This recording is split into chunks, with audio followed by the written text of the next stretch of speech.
Wabarakatuh. Halo semuanya, saya Salma Karin Sumardia dengan PM 2451072. Di sini saya akan menjelaskan isi artikel yang saya buat. Kan Indonesia dikenal sebagai negara hukum. Dan sebagaimana negara hukum, setiap pembentukan peraturan perundangan harus tunduk pada prinsip legalitas. Legalitas ini tidak hanya menyangkut isi atau substansi dari sebuah aturan, tetapi juga menyangkut bagaimana aturan tersebut lahir. Prosedur atau syarat formil menjadi sama pentingnya dengan isi, sebab tanpa melalui prosedur yang sah, maka sebuah aturan kehilangan dasar keberlakuannya. Kasus Peraturan Daerah Kabupaten Buru Selatan nomor 4 tahun 2001 tentang retribusi usaha memberikan gambaran nyata bagaimana masalah formil dapat menimbulkan dugaan cacat hukum. Nah, pada tataran substansi, perda ini memang bertujuan untuk mengatur pungutan daerah atas jasa usaha. Namun, ketika diteliti dengan pendekatan normatif, terlihat adanya jumlah persoalan serius dalam prosedur pembentukannya. Pertama-tama, dasar hukum mengenai pembentukan peraturan perundang-undangan terdapat dalam Undang-Undang Nomor 12 Tahun 2011, bagaimana telah diubah dengan Undang-Undang Nomor 13 Tahun 2022. Tentang undang-undang ini menetapkan tahapan yang harus dilalui melalui dari perencanaan, penyusunan, pembahasan, penetapan hingga pengundangan. Lebih khusus ada beberapa pasal yang sangat relevan nih. Pasal 43 ayat 3 Undang-Undang 12 2011 mewajibkan bahwa setiap rancangan perda yang berasal dari DPRD disertai naskah akademik. Naskah akademik ini bukan sekedar dokumen pelengkap, melainkan pijakan ilmiah, empiris, dan yuridis dari lahirnya sebuah perda. Nah, pasal 48 dan pasal 49 Undang-Undang 12 2011 menegaskan kewajiban harmonisasi, yakni penyelarasan agar perda tidak bertentangan dengan hukum yang lebih tinggi. Harmonisasi ini dilakukan bersama Kementerian Hukum dan HAM melalui kantor wilayah. Nah, pasal 49 Undang-Undang 12 2011 memberikan hak kepada masyarakat untuk terlibat dalam pembentukan peraturan melalui mekanisme partisipasi publik yang nyata dan bermakna. Nah, selain itu, Undang-Undang Nomor 23 Tahun 2014 tentang pemerintahan daerah menegaskan bahwa perda adalah produk hukum daerah yang harus dibentuk sesuai dengan tata cara perundang-undangan nasional.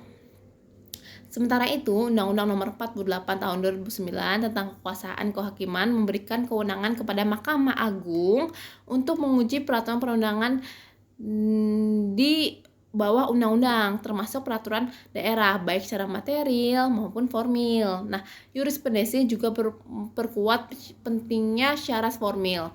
Dalam putusan Mahkamah Konstitusi nomor 91 perkara pengujian undang-undang ke-18 tahun 2020 mengenai pengujian formil Undang-Undang Cipta Kerja, MK menegaskan bahwa jika prosedur pembentukan undang-undang dilanggar, maka undang-undang tersebut dapat dibatalkan.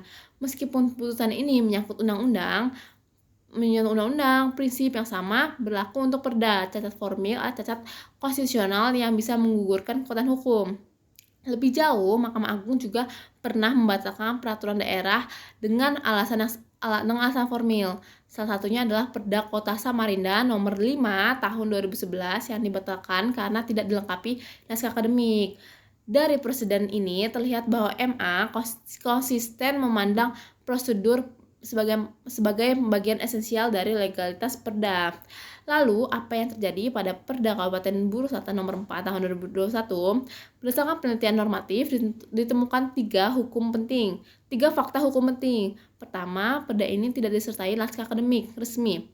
Padahal, naskah akademik resmi merupakan syarat mutlak dalam penyusunan perda. Ketidaksediaan naskah akademik jelas bertentangan dengan pasal 43 ayat 3 Undang-Undang Nomor 12 2011. Kedua, tidak ditemukan bukti adanya proses harmonisasi dengan Kementerian Hukum dan HAM. Padahal, harmonisasi ini sangat penting untuk memastikan perda tidak bertentangan dengan peraturan yang lebih tinggi. Mengabaikan harmonisasi ini sama dengan membuka potensi konflik norma dalam sistem hukum nasional. Ketiga, minim partisipasi publik. Tidak ada catatan resmi mengenai forum konsultasi publik, bersosialisasi atau atau pelibatan masyarakat. Hal ini jelas melanggar pasal 56, melanggar pasal 96 Undang-Undang 12 tahun 2011 yang menekankan asas keterbukaan. Ketiga, fakta hukum ini menunjukkan bahwa perda tersebut mengabaikan syarat formil yang diwajibkan oleh undang-undang. Dengan kata lain, perda ini mengandung syarat formil yang serius. Jika dianalisis dengan pendekatan normatif, logika hukum mengatakan bahwa apabila syarat suatu aturan tidak terpenuhi, maka aturan tersebut kehilangan validitas formil. Cacat proseduran bukan sekedar masalah administratif, melainkan masalah konstitusional. Dalam teori sistem hukum Lawrence M. Friedman, struktur hukum merupakan elemen penting untuk menjamin keberlakuan norma. Jika struktur atau prosedur dilanggar, maka norma yang dihasilkan tidak memiliki legitimasi. Oleh karena itu, meskipun substansi Perda Kabupaten Buru Selatan Nomor 4 Tahun 2021 tidak bertentangan dengan aturan yang lebih tinggi, syarat formil yang menyertainya sudah cukup untuk membuat perda itu tidak sah. Konsekuensi dari pelanggaran formil ini ada dua jalur utama. Yang pertama itu bisa pengawasan administratif oleh Kementerian Dalam Negeri. Jika terbukti melanggar syarat formil, Mendagri bisa memberikan teguran, bahkan mencabut perda tersebut. Kedua, judicial review oleh Mahkamah Agung (MA) berwenang membatalkan perda jika terbukti syarat formil, sebagaimana ditunjukkan oleh putusan-putusan sebelumnya. Selain konsekuensi yuridis, ada pula konsekuensi sosial. Perda yang lahir tanpa prosedur yang sah bisa menimbulkan ketidakpercayaan masyarakat, resistensi terhadap implementasi, dan pada akhirnya menciptakan ketidakpastian hukum di tingkat daerah. Nah, dengan demikian, melalui metode penelitian normatif dapat ditegaskan bahwa Perda Kabupaten Buru Selatan Nomor 4 Tahun 2021 tentang retribusi jasa usaha mengandung cacat formil karena tidak disertai naskah akademik, tidak melalui proses administrasi, serta tidak melibatkan partisipasi publik. Pelanggaran ini bukan hal sepele, melainkan menyangkut prinsip legalitas dalam negara hukum. Jika syarat formil diabaikan, maka sebuah peraturan kehilangan legitimasinya. Perda ini dengan demikian layak untuk ditinjau ulang, bahkan dibatalkan, baik melalui pengawasan administrasi oleh pemerintah pusat maupun melalui judicial review di Mahkamah Agung.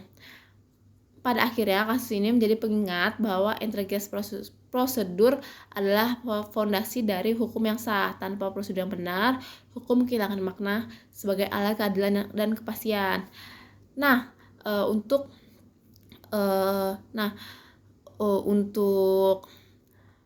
Untuk note nih yang saya dipelajari oleh Bapak Excel, untuk mencabut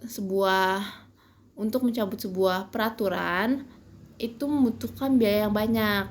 Jadi meskipun undang-undang melanggar syarat formil, namun jarang yang dicabut karena memerlukan biaya yang sangat sangat besar. Jadi oke, segitu aja. Terima kasih ya. Assalamualaikum warahmatullahi wabarakatuh.